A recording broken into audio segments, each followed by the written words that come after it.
അവന്തിപ്പോറയിൽ 3 ഭീകരരെ ഏറ്റുമുട്ടലിൽ വധിച്ചു. ഒരാൾ പെഹൽഗാം ഭീകരാക്രമണം ആസൂത്രണം ചെയ്ത ആസിഫ് ഷെയ്ഖ്. സൈനികരെ നേരിട്ട് അഭിനന്ദിച്ച് പ്രതിരോധ മന്ത്രി കശ്മീരിൽ. സിന്ധു നദീജല കരാർ പുനഃസ്ഥാപിക്കില്ലെന്ന് മന്ത്രി എസ് ജയശങ്കർ. പാകിസ്ഥാനിലെ ആണവ കേന്ദ്രങ്ങൾ ലക്ഷ്യമിട്ടില്ലെന്ന ഇന്ത്യയുടെ നിലപാട് ശരിവെച്ച് അന്താരാഷ്ട്ര ആണവോർജ്ജ ഏജൻസി.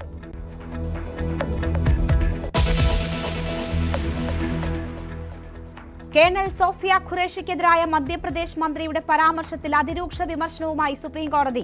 ഭരണഘടനാ സ്ഥാനങ്ങളിൽ ഇരിക്കുന്നവർ ഉത്തരവാദിത്തം കാട്ടണമെന്ന് താക്കീത്. വിശദീകരണം തേടി ബിജെപി ദേശീയ അധ്യക്ഷൻ.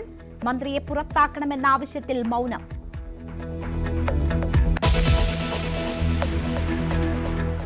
നെടുമ്പാശ്ശേരിയിൽ മദ്യലഹരിയിൽ 2 CISF ഉദ്യോഗസ്ഥരുടെ കൊടും ക്രൂരത.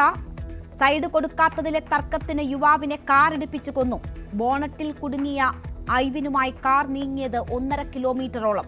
ഉത്തർപ്രദേശുകാരൻ വിനയകുമാറും ബീഹാർ സ്വദേശി മോഹൻകുമാറും പോലീസ് കസ്റ്റഡിയിൽ.